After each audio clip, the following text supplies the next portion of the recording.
there's another kind of instinct that you need to be on the lookout for, and this one is a liar. This one is a saboteur. This one is a backbiter. This is the instinct that says, you've had enough. You've given it your best shot. You can stand down. You can back off. You can rest now. Which sets up this problem for all of us. You're never going to feel like it. It's your job to make yourself do the crap you don't want to do so you can be everything that you're supposed to be. And you're so damn busy waiting to feel like it. And you're never going to. And that's the problem. There are those of you, you're still immature. When your excitement is up, your effort is up. But when your excitement goes down, your effort goes down. For some of you, you're too seasonal. When you're excited, man, you coming to work the first week, the first month, the first 3 months when you got that job, you were excited, and so you was putting forth effort. You on blade. Now you got comfortable. And you're not excited no more. And guess what happened? Your effort has gone down. So do me a favor. Get off of that feeling stuff. Get off your excitement. We're not dealing with feelings because feelings go up and down. You don't have to be excited. You made a commitment to that job. Didn't nobody force you to take that job. You signed your name on the dotted line. And commitment said, I don't care how I feel. I don't care if I'm excited. I don't care if I'm pumped up. I don't care if I'm fired up. You made a commitment. Now it's time to put up. Lazy people do a little work and think they should be winning, but winners work as hard as possible and still worry if they're being lazy. So if you're a winner, you ain't comfortable.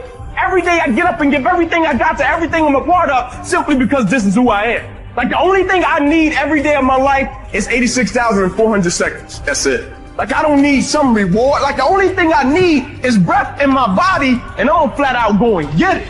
A person with passion always stands out. The world is so full of average that once you have passion and a sense of energy in your life, it distinguishes you. When you're passionate about something, it isn't reasonable, but you do it anyway. Passion will take you where nothing else will ever take you. It'll give you that decided edge. It'll help you to stand out. When you want to become a diamond, your whole attitude change, your whole mindset, your thinking, your relationships, the decisions that you make, how you spend your time, your energy, all of it changes. See, this is something that you can't be in this business. This business has to be in you. You take advantage of this opportunity. You let everything else go. You eat different. You study different. You practice different. You don't belong at the bottom, and it's time for you to get your butt from down there. It's time for you to stop being comfortable at the bottom. Get your butt up and get to where you're supposed to be. You are a royal priesthood. Get where you belong. Do what you're supposed to do. Live like you're supposed to live.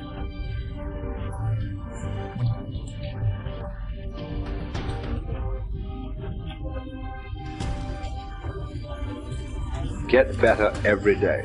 Socrates didn't know much. There wasn't much he held for certain. But he was sure, he said, that we cannot remain as we are. It doesn't matter who you are. It doesn't matter what you've done. Nobody is as good as they could be. Nobody is perfect. Everybody can improve. There are few self-fulfilling prophecies more important or more dangerous than this. If you think you have room to grow, you do, and you will. If you think you're as good as you can be, you're right. You won't get any better. It has been said that Tom Brady, the greatest quarterback in history, the youngest and the oldest to win a Super Bowl, isn't obsessed with winning. That's not what he focuses on. He's obsessed with improving the accuracy of his touchdown passes in the fourth quarter. He's obsessed with getting a little bit faster at releasing the football. He's not willing to stay the same, even though that same is very consistently the best in the league. The process of getting better, that's his job. That's the dragon he chases. That's how he is able to defy aging and all expectations. The Japanese word for this is kaizen. Continual improvement. Always finding something to work on, to make a little progress on. Never being satisfied, always looking to grow. Revolution, transformation, that's what amateurs chase. The pras are after evolution. If the first step is just showing up, committing to doing something each day, then the next step is finding something to focus on getting better at each day. And in this, where cumulative improvement meets compounding returns, we can harness one of the most powerful forces on earth. Think about it. Most people don't even show up. Of the people who do, most don't really push themselves. So to show up and be disciplined about daily improvement. You are the rarest of the rare, and if improvement sounds difficult, how about just making fewer mistakes? This is what Gehrig's manager said about him. The secret to Gehrig's incredible trajectory as an athlete wasn't just his commitment. It was that he never made the same mistake twice. The guy who began his career blowing at least one play per inning improved to one mistake per game, to one per week, to one per month. To err is human. But to err is each day is to become closer to the divine.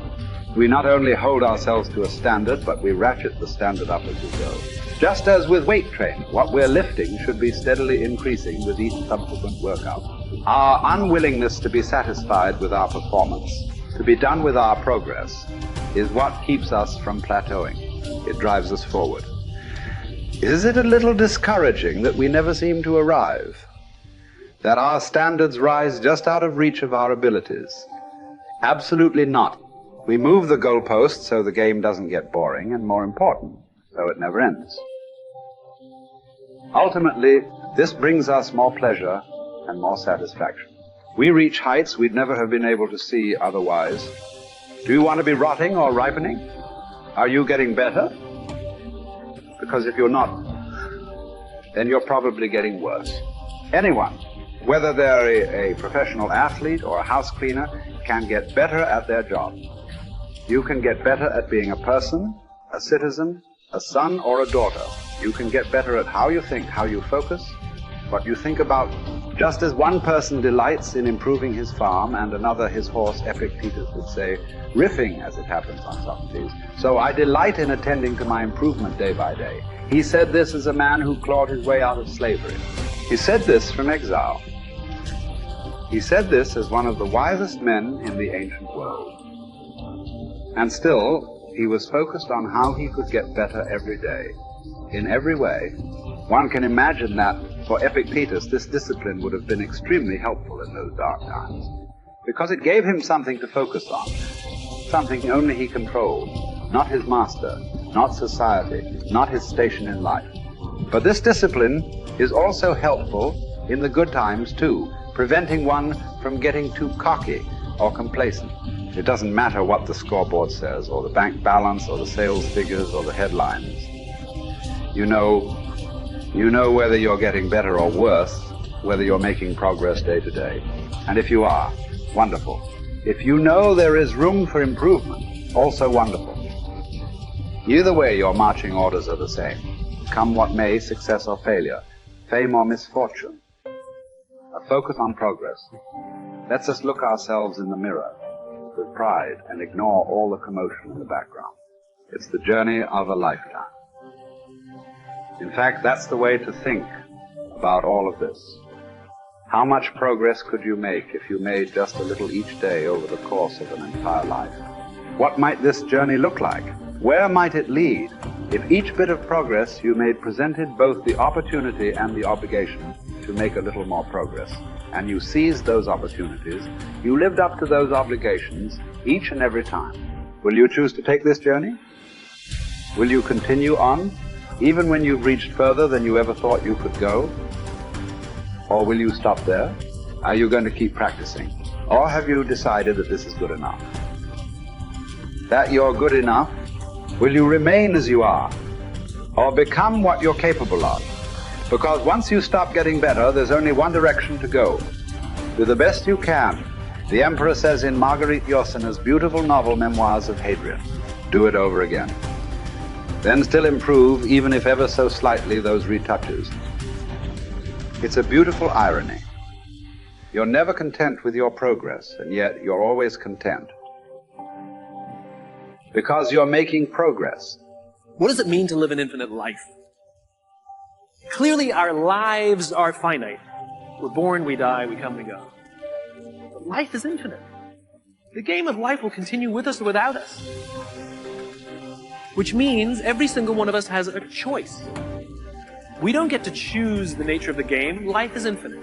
We don't even get to choose if we want to play in the game or not. Once you're born, you're in it. We get one choice. Do you want to play with a finite mindset, or do you want to play with an infinite mindset? To play with a finite mindset means waking up every day and say, I'm going to be the best, I'm going to be better than everybody else, I'm going to accumulate more power, more responsibility, more money, whatever it is, whatever your metric is, I'm going to get more than anybody else. Me. And when you die, you take none of it with you. Or we can choose to live our lives with an infinite mindset, which means I'm going to leave this world, this school, in better shape than I found it. It means I'm going to devote my life to see that those around me rise. And we know that we're living with an infinite mindset because our obsession is seeing that we have an impact on the lives of the people around us. We've all had teachers, and some of you are those teachers, where 20 or 30 years from now, I can go to one of your students and say, you're a remarkable human being, you've accomplished so much in your life. How did you become the person you are today? And they will tell me your name. We all remember the teacher who believed in us. We all remember the teacher who had our back. We all remember the teacher who saw something in us that nobody else saw. We've forgotten all the others, but we remember those couple. And that's what it means to live with an infinite mindset. It means we divert ourselves to that mindset for everyone in our lives. That other teachers will say that about us. Other principals will say that about us. Other students will say that about us. Our friends will say that about us. I am who I am today because of you, and I will commit to live the same life that you taught me how to live. And you will literally live on beyond your own lifestyle, your own lifetime. That when you're gone, others will carry your work for you. This is what it means to live an infinite life, and it is just a choice. Nobody changes until they change their energy. When you change your energy, you change your life. It's the way it is. When you stop using your enemy to reaffirm your addiction to hatred, when you stop using your best friend to reaffirm your addiction to suffering, when you stop using your Facebook to reaffirm your addiction to insecurity, when you stop that whole process and you start going inward and you're no longer relying on those outer things that create those emotions, and you start creating those inner emotional states, you start changing your energy. Now, whatever is no longer a vibrational match between you and that past, present reality is going to fall away. Right. They're just going to spiral out. You're no longer putting your attention on them. In other words, the stronger the emotion you feel with some problem in your life, the more you give it your attention. Where you place your attention is where you place your energy. You're giving your power away, your life force. Lower the volumes of that emotion, you take your attention off that person, you're calling energy back to you. And you're building your own electromagnetic field. We've seen the evidence of that in many events, because when people start overcoming themselves, the first day, not always, but the energy of the room will drop. Why? Because they're drawing from the field to build their own field. Now when they build their own field the next day, and the fields start interfering with the people next to them, whoop, the energy in the room just keeps going up. So now, there's no longer a vibrational match between you and your coworker. Be prepared, because that old known thing is going to fall away, because you're no longer emotionally and energetically connected to it. So then when you get in that state, it's not a time to try to put it back together. Because at the same time these things are unraveling and they're moving towards chaos, and chaos is just unpredictable order. Right. It's novelty, the newness of an experience that you can't predict is chaos. If you apply the formula, and all potentials in the quantum field exist as electromagnetic potentials. They are possibilities. When they begin to synchronize coherently, your brain and heart, you got a strong Wi-Fi signal, because now you're putting out a very laser coherent signal. When there's a synchronization between your energy and that potential that exists in the future, but it really exists in the present moment, because that's where they exist in the quantum. Now you start to see synchronicities in your life, and those are breadcrumbs from the field, like keep going, you're on to something.